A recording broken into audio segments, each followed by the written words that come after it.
Hello everyone. তো আজ অনেক দিন পর তোমাদের সাথে একটা মিনি ব্লগ শেয়ার করব। ব্রেকফাস্টে ছিল রুটি আর আম, যেহেতু আমার অন্য কিছু খেতে ইচ্ছা করছিল না তাই মা আম কেটে দিয়েছিল।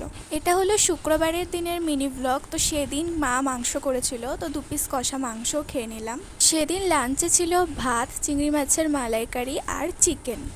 পরের দিনই ছিল জামাই ষষ্ঠী। তো মামা মামি এদের জন্য কিছু কেনা হলেও আমার দিদার জন্য কিছুই কেনা হয়েছিল না, তাই দিদার জন্য শাড়ি কিনতে গেছিলাম।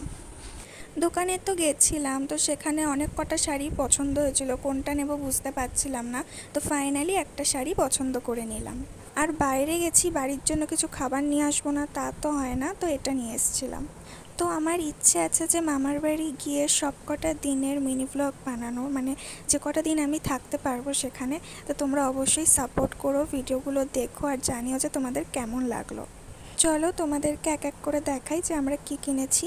প্রথমেই এটা হচ্ছে আমার দিদার জন্য শাড়ি, যেটা আমি পছন্দ করেছি, অবশ্য সবগুলোই আমি পছন্দ করেছি। তো এটা আজকে কিনতে গেছিলাম। আর যেটা আমি আগে মানে মা বাবা আগে কিনে রেখেছে সেটা হচ্ছে এই দুটো, একটা হচ্ছে আমার মামার গেঞ্জি আর এটা হলো আমার মামির জন্য শাড়ি। তো তোমাদের কেমন লাগলো অবশ্যই জানি।